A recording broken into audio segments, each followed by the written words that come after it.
Charles, you're obviously here in Justin's backyard. You're not used to getting booed. I guess, does that make the experience any different for you, or is part of you kind of like playing the bad guy? Isso faz parte. Eu tô pronto pro show. Eu nasci pra isso. Eu sou iluminado. Amanhã não. Sábado vocês vão ver um grande show. It's part of the game. It's part of the game. I'm used to it. I know I enjoy the journey the whole time. All I care about is the fight. I don't care what the fight is. I'm going to win the fight. I'm the champion. And Charles, of course, your doubters say that earlier in your career they've seen you quit in fights and they believe you still have the ability to quit in fights. How do you address people that say, they worry about your resolve in fights like this? Vocês não viram a última luta? Vocês não viram? Eu tô pronto, eu sou iluminado. Vocês não acreditam? Então vocês vão ver de novo. Did you guys not watch my last fight? I'm blessed. I'm made to do this. I'm born to do war. I'm chosen by God to do this. I was born in the fire. I'm not gonna quit anywhere ever.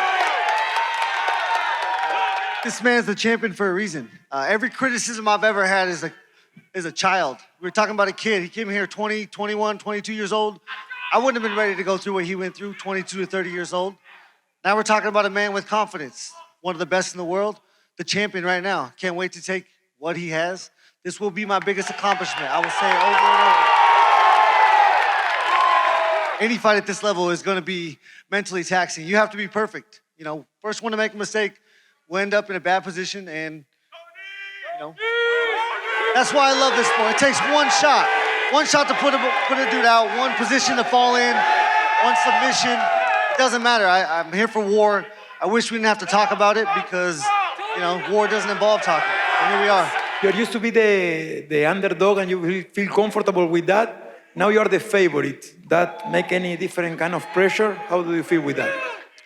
Cara, não faz tanta diferença. Eu vim aqui pra fazer um grande show, vou lutar com um grande cara, um grande nome. Vamos fazer uma guerra. O importante é sair com a vitória no final de tudo isso. What he said, it doesn't matter to him. Really doesn't matter to him if he's favored or not. He said he come here to fight. It doesn't affect the way he fights. It doesn't affect the way he sees the fight mentally.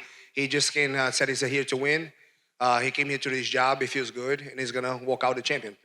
Olha, você nunca pode desrespeitar ninguém. Você tem que vir aqui como se fosse a primeira vez, em busca de um sonho. Você nunca pode achar que tá bom. Nunca tá bom. Você sempre tem que querer mais, tem que buscar mais. Respeitar, ser humilde, sabe? Respeitar o próximo. Esse é o meu legado, é isso que eu quero deixar. Eu nunca vou desrespeitar ninguém. Eu sempre vou aqui em busca de um sonho. Hoje ele tá vago.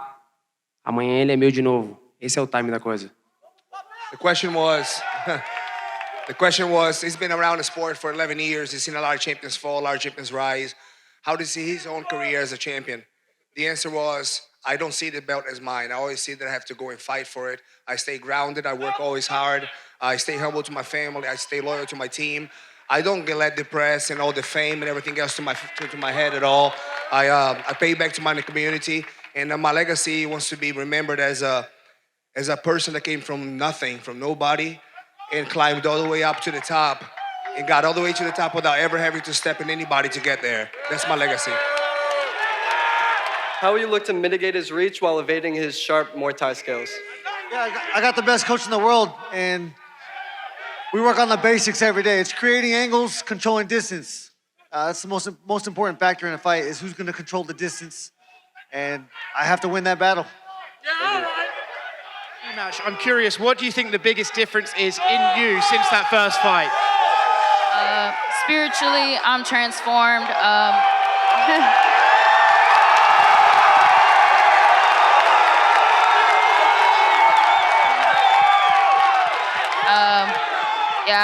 I'm so much more grateful and blessed in my life. My relationship with God is so much stronger.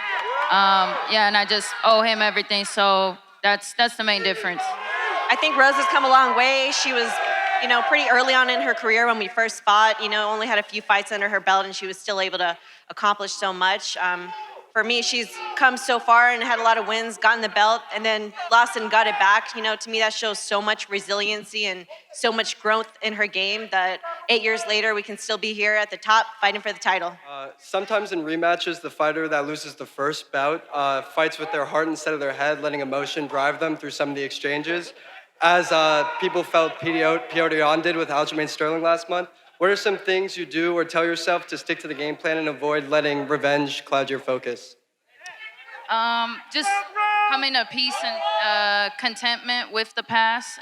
You always got to be looking forward every day. You got to put your best foot forward. And then ultimately, it's just I know so much time has passed since then. So and really, I have no animosity towards her or anything like that. It's always a fight against myself, and if I can conquer myself and control my emotions, there's nothing that can stop me. And for Rose, have you thought about the poetic nature of this scenario that you've been through so many rematches and you'd be able to cap it off with rematching Carla? Yeah, and talk about stumbling and falling. I've definitely had a few of those in my career. So to be right here as a defending champion, two-time champion, I think it's a testament to everything that I've done. So yeah, it would be very poetic, and yeah, I put in the work. So I'm really looking forward to the challenge, and I'm really grateful for this opportunity because it's just truly amazing. Thank you. Thank you. All right, Phoenix. Carla, it's been a long journey back to a title fight. Have you thought about what it would mean to recapture the belt? Most definitely. For me, it would mean a lot because it really showed just, that you can stumble, you can fall along the way, but if you believe in yourself and you keep going after your goals, that you can make anything happen. Phoenix!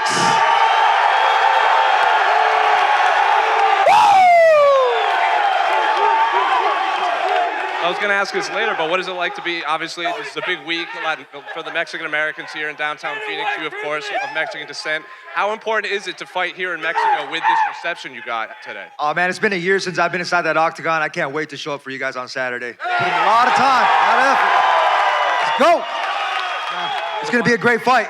I can't really talk too much shit. I'm going to go out there and just put the pressure on them. You guys are going to be entertained. I don't really want to talk too much and embellish on too much, but Blades and shades, baby. From the outside looking, a lot of people will label Tony Ferguson's style of fighting as unique, unorthodox, this and that. But when you're breaking tape down, are you seeing there is a method to his madness, or is it as unique as we all? Kamaru Usman's Imanari rolls suck. They're terrible. Hey, that's true. Hey, that was a bad look for him, actually. Kamaru was playing around, rolling around, trying to emulate Tony. But that's what I've said since the very beginning. That's why this fight wakes me up early, and that's why this fight scares me. That's why this fight has motivated me. Tony Ferguson is a certified one-of-one talent. He's hard to prepare for.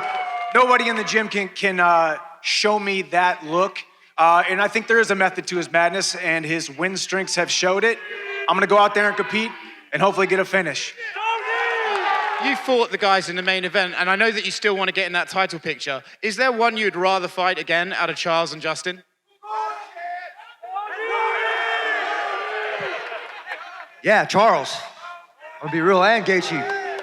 I'd like to fight every one of them, but I'm gonna be real, not looking forward past Chandler. This is gonna be a pretty lame conference for me because I'm really focused.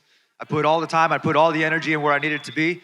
I kicked myself inside that octagon this Saturday. I'm gonna go out there and do my work, man. He's already given out. I know last time you fought, you were able to convince Dana to raise them up. I know he's not here, but are you gonna campaign for that again?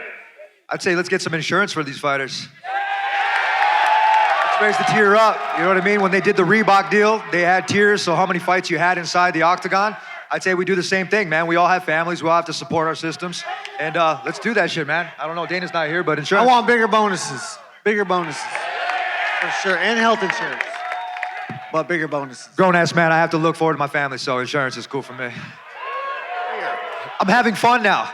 This is actually really fun. I'm excited. Phoenix is awesome. We went over there and played basketball. So I'm excited just to go in there and do exactly how I visualized this on the drive out here. That's getting my hand raised in victory. Listen, we know that you practice Chinese Kung Fu like Wing Chun. So how does Chinese Kung Fu benefit your career as an MMA fighter? It helps bring me balance. More than anything, it keeps me slowing down, kind of makes me work on my technique more than anything, and the structure that it brings with it. Chi Sao all the time, and just making sure it's hand-to-hand, sticky hands all day.